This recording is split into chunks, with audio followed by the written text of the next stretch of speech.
Alright, y'all. Let me make sure the camera's on.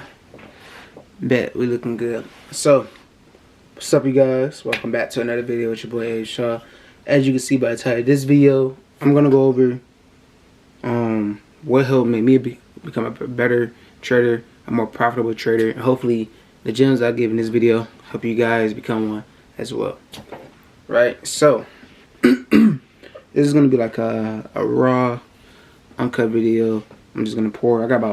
I wrote it down, so you see me looking down, just make sure I kind of like go over everything I'm talking about.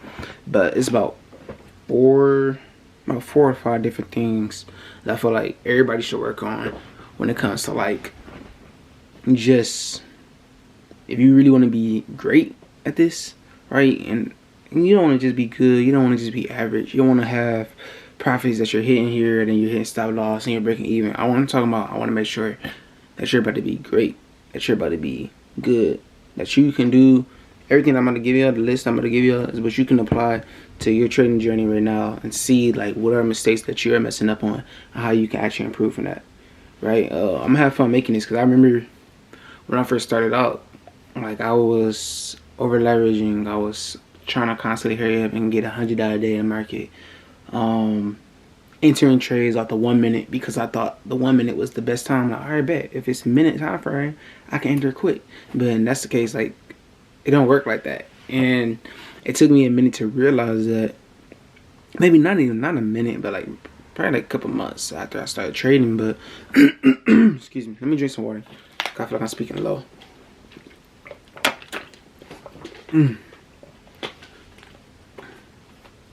Alright, we're good.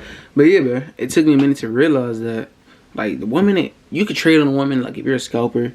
For those that don't know, a scalper is basically a person that's getting in and out of trades probably within like 5 to 10 minutes. Not really looking for long-term moves, but you're making your money, you're catching your pips, and then you're dipping. Pipping and dipping. That's what we used to call it back in the day. But I learned that the 1 minute for me wasn't it. So with that being said, let's go ahead and get started with step one. And hear me when I say this. Step one. Do not try to get rich overnight. Let me look into the actual frame. Do not try to get rich overnight. Do not try to get greed. Do not let greed be the reason why you are not profitable, why you are not the #1 trader. Or not even #1 trader, but if you're not the #1 trader in your eyes, or the best trader, the best version of yourself. The reason why I don't know the statistics, but I feel like I'm gonna just say over 70 or 80%. The reason why 80 to 90% of people fail, whether we're talking about challenges, HTML challenges, KLT challenges, trading accounts, whatever your broker is, the main reason why everybody fails or doesn't make the most out of the profit that they have in the market is because they're always looking excuse me, for the biggest move, or they're looking to capitalize, make a lot of money off of their move. Like if you're watching this video, how many times have you been up, let's say $50, let's say $20, and you like, dang, it look good, I should hold it for 100, or I should hold it for just $20 more or $30 more, and then I'm gonna close. How many times has that happened? And then the market pulls back, hits your stop loss, now you're down 50, or you're down whatever your stop loss margin is, or let's say it didn't hit your stop loss, but then it pulls back to like $10 or $20 in profit, and then you could have closed at 50, but you wanted to wait. You wanted to be quote unquote greedy instead of capitalizing on what you have. And that was kind of like the reason why I made that last video I just made with the $30 an hour video. Cause yes, I've been having 10K days in the market, 100K days in the market, but it's like when you really think about it, bro, how easy it is with trading to really make a career off of trading, a salary. Like let's say, I said, what was that based? The last video was based off of like $57,000 a year, so it was only $30 an hour. Like when you really think about it, like if you're a trader, if you're new, you don't really know as much. But for my veterans, do you know how easy it is to just to make $30 an hour off of an indice pair? Like even if we did currency, okay, $30, you could really do a 0.15 lot size, go for what, 20 pips. That's $30 right there. Or you could do one trade, a 0.30 lot size, and only go for 10 pips. And 10 pips is so easy for indices or currency pairs, right? So it's just always about your perspective and how you think about it. You start putting in the cycle of like, bro, if I do $30 an hour, bet I'm running that number up, making $200 by the end of the day. Or if I want to do 50 hour, whatever you want to set your goal to, whatever your dream job number is, apply that to your trading career. So let's say my goal was to make $100 an hour, right? And let me go ahead and make sure I put my phone on disturb right now. Let's say my goal is to make $100 an hour in the market. And when I put myself on a quote unquote, I ain't gonna put myself on an 8-hour strategy, because that's another thing. I'm gonna get to that later on in the video. But let's say I do 3 hours a day, $100 an hour. That's $300 a day. 300 times 5. That's 1,500 a week. 1,500 times 4 weeks. That's 6 bands a month. 6 bands times 12. 72,000. That's still light work.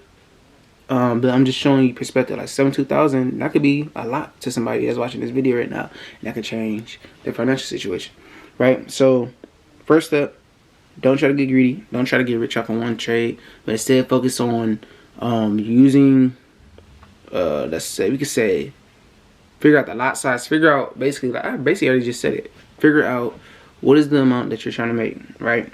And depending on your account size, will determine that too, how much you're willing to risk per trade, right?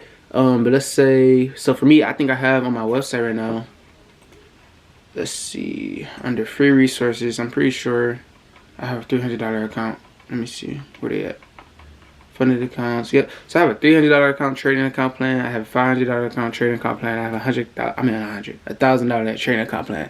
So each one of those accounts is telling me like, okay, if I have $300, this is how much I should be risking on my lot size. I'm making sure I'm using consistent lot sizes and making sure I'm staying consistent with the stop losses that I'm setting, right? So by staying consistent with your lot sizes, it will allow you to see like, okay, bet once you increase your profit, like once your profit, let's say you're making $30 per trade, your stop loss is at like $10, right? So you're hitting $30 every single time. 30, 30, 30, 30, 30, 30. Stop loss hit $10 negative. Okay, I bet you make another trade that's 30. Boom, you hit another stop loss 10. You hit another one that's 30, but you're still, you see, like you're still, the profit is still higher than the stop loss. Now, this is where the problem kicks in. You might have a trade that go 30, 30, 30, 30, 30. Now you just made what, 30, 60, 90. Let's say you're up 120. Now all of a sudden you're like, no, I'm about to up the lot size. Dang, instead of making $30, I can make $70. Or instead of making 30, I can go for $100 now. So now I'm gonna pop a higher lot size. Now, well, since you popped the higher lot size, you have to also understand that risk that you had before is gonna be higher. So by you popping a higher lot size and it pulls back, mentally, the trade setup can still be great. It can still be the same principles that you've been applying, but mentally, you have to condition yourself to get used to seeing that pullback, because you're only used to the pullback being maybe $5, $10. But now if you're trading, let's say like if you're trading like a 0.20 or 0.30, you're trying to catch $100 move. When it pulls back 10, 20 pips, that you're down $60 on their account, and now you're stressing because now you're like, dang, bro, it's all of my profits. Like I just made 120 in profit. Now I'm down 60. Dang, now I'm down 80. Dang, now I'm down 120. I just lost all my profits. I lost all that, the 5, 10 different trade TPs that smashed because I wanted to be greedy and I wanted to over leverage on that one trade, and that one trade hit stop loss, and now I gotta start all over again for square one. I don't want that to be you. So what I challenge you guys to do is basically you're gonna want to use consistent lot sizes for a whole month. That's my challenge for y'all. If you can stay consistent with the same lot size, and by doing that, I'm gonna get to my next point too. By doing that, it's gonna help you understand the pullbacks. You're gonna understand like, okay, you're gonna be your brain, your mental battle. You're gonna be conditioned to, okay, it's pulling back right now. I'm cool. I'm comfortable seeing it down $5, $10, 15, whatever your goal is. It depends on like whatever your lot size is. But you're gonna be more comfortable with the pair. Not the pair. You're going to be more comfortable with the account size being a drawdown versus if you constantly changing your TPs, changing your stop losses, changing your lot sizes on every single trade that you set up. And that's the reason why I feel like I'm learning how to be more consistent with US30 and dots, right? So I'm consistent with it, but my lot sizes and understanding where I'm comfortable with setting my stop loss at, ooh, excuse me, that's one thing I need to work on. And I definitely need to work on, whoa, focus. All right, bet. I definitely need to work on it because I'm trading with a higher account size. I'm trading with a higher lot size. I'm great at it, but the pair that I know 100%, like I have people DM me and text me like, bro, like I feel like this, like, are you moving the market? Are you the market moving? SBS 500, I know that pair in my sleep. I understand the pip count. I understand my risk tolerance every single time. I understand how big the candlestick is. Is it worth it, or is it a fake out, or if it's gonna pull back? Like, I know that pair so much, it doesn't make no sense. And that takes me to my next point with what's made me consistent so far, y'all, and what's made me profitable so far. Make sure you're focusing on 1 or 2 pairs, but if you're new, focus on 1 pair and learn that pair like your life depend on it. And when I say learn that pair, I mean focus, like actually go on, let's say, since I trade indices, I'm gonna just say indices, for example, SPS 500, right? That's my baby. I'm going on SPS 500. Boom, what am I looking at? First thing I need to decide is what time frame I'm trading on. Me, I'm more of a day trader, and I ain't gonna say I'm a scalper. I guess technically I'm a scalper slash day trader slash swing trader. I do it all, honestly, but especially with the bot now. But for sure, like scalper, day trader. And I found out what time frames SPS move, right? I figured out, do I want to trade on the hour time frame, or what does it mean? Like, how does the pair actually move on a 15-minute time frame, right? I'm figuring out what time session does SPS 500 actually move in. Is it more profitable doing London session? Is it more profitable doing New York session? Is it more profitable doing Tokyo session? Is it more profitable? Like, literally, you have to ask these questions, because you might be entering doing Tokyo session around what, 6-7 o'clock p.m. Eastern Standard Time, and the pair might not be moving, and you enter the trade, and all of a sudden hit your stop loss, and then during New York session, the pair actually might be ready for that actual move that you're looking for. But since you entered early in the wrong time zone, it messed you up. And now you mad at yourself because you're like, damn, bro, if I would have just waited to that price, if I would have waited till New York session when that pair is more volatile, I would have made money on that move. And that's happened to me so many times. That's the reason why I'm speaking on it to you guys, because there's been so many times where, what pair am I thinking about? Actually, SBS. SBS 500. I used to enter... I trade dots during London session. Dots, for those that don't know, that pair during London session, beautiful, right? But SPS during London session, it's a hit or miss. It's not as consistent as dots. Dots is designed to move during London. SPS is really designed to move during New York. It might be rare occasions where SPS move, but I don't like rare occasions. I need to see SPS be as consistent as possible. And the time I know SPS is always consistent is doing New York session. I'm not trading at no other time besides that. I learned that, and that's the reason why I'm so consistent with SPS. I only call it within New York session, within a specific time frame that I'm looking for, to make sure that we're making the most out of our setups and having a higher probability of success rate. So for those asking, how am I having high success rate so far? How am I always smashing TP1, always smashing TP2, TP3, TP4? It's the reason why it's literally, if I look at the month of October and November, I'm probably literally 90 to 95% accurate again. I'm not over exaggerating. I can literally show proof, testimonials, whatever you want. I actually need to update my site anyway. By the time this video is over, it's probably gonna be updated on the site for the month of November, and I think October too, or a little. I gotta see how far I'm off. But literally, that's how I've been so consistent, right? So learn your pair, back tests. For those that don't know what backtesting is basically where you're looking back at past data in the market, right? So let's say this week is really about to be a holiday week. Shout out to Thanksgiving, about to eat good. So Thanksgiving's coming up. Let's say I wanted to see, like, okay, what do I expect the market to do this week in the market? I'm going to look at what the market did last week, and that's going to give you an idea of how the market is going to move during this week. But the only difference is this is a holiday week, so the market is kind of going to be choppy on Thursday, and maybe the day before on Wednesday. Friday it should be back normal. We got Black Friday shopping. A lot of spending is about to go on in the market, which is going to push the dollar up. I just gave you a gem. But yes, look at past data in the market to show you what the future data is going to do. Whatever I need to realize, whatever stop loss I'm hitting, whatever, okay, I caught a big move here. Why did that happen? What news came out? Fundamental analysis. That's another gem, another bar. I use technical. I use both, but to be honest, I'm aware of when news come out, but I don't pay attention to the news. I just look at the data.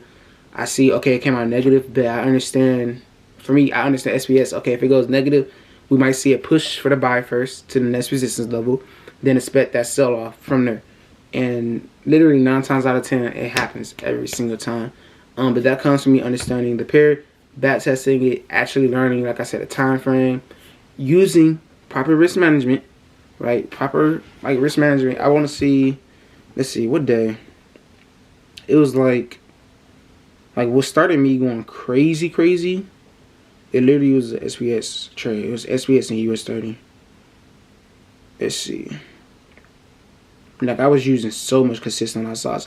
I'm not gonna be lazy this video. I'm gonna put a screenshot maybe here and maybe one here too. But it literally was. If you go on my Instagram page, right? Maybe I will be lazy because I'm gonna make y'all do the work too. If you go on my Instagram page, go back to July 9, 2021. This post right here. Focus. This post right here, July 9, 2021. I might put a screenshot. We gonna see. But literally, you're going to see on Germany 30, I was only popping 0.05s to 0.010 consistently. SPS, I was popping 0.50s consistently. 0.05s, I was making $800, $500 per move every single time. For SPS, you see every single 0.50 lot size. Like, look at, like, this is beautiful. Like, this is literally, I want you to focus. This is literally beautiful, bro. All 0.50s. You're not seeing no 0.51, no 0.45. Literally all 0.50. It was either hitting my stop loss or hitting TP1, TP2, TP3, whatever I had the analysis set to. And that led me, I believe, growing the account from 2 to 8 to 2 to 10. Yeah. Grew the account from deposit 2,000, profited 8,600 off of it, got the account to 10,000. And then from there, literally the rest was history. Like, I started averaging $1,000 a day, 2K a day. I started getting more consistent. That's when I posted the shout out to Kobe, man. The Kobe strategy was born. Kobe strategy was born around. Well, it's been born, but that's when I was really like, hey, Kobe got me together. Job's not finished, and I'm glad I kept going because it led me to this. Like, literally, that was in July of 2021. This is February of 2022. And then the documentary that's coming, I don't know when I'm gonna drop it. I may have somebody edit it, but you're gonna see, like, December was crazy. December is crazy, bro. But yeah, hopefully this video has helped you guys with your trading journey. If you need anything from me, if you have any more questions that you want to ask me, or if you want to do a one-on-one with me, I am offering that now in my academy. If you want to become a member, just go to the website for the academy. If you want to join a sales chat, you have to be an academy member. And what's the last thing I'm thinking about? Personal mentorship. Personal mentorship. Me mentor you for 2023. I'm only do 3 people. 3 people, that's it. Because I really want to, like, the same way I'm talking to you on this video, like, everything I just gave out right now, I'm going to work with you on every single thing, and I'm going to make sure that you get to where you need to be at, because I know it's like, to be looking at the charts right now and just looking like, bro, this is a foreign language, or just looking at the chart right now like, bro, where am I going wrong at? What am I missing? So, if that's you, reach out to me on Instagram, Abe Shaw. If you haven't already, go follow the new Wealthy Traders official page on Instagram. I lost my old page once I did like a hiatus off of Instagram, so I forgot the password to it, and now I can't get back into it. Trash. So make sure you guys go follow that, and I'll see you guys in the next video, man. Hope you guys enjoyed it. Peace out. Bow.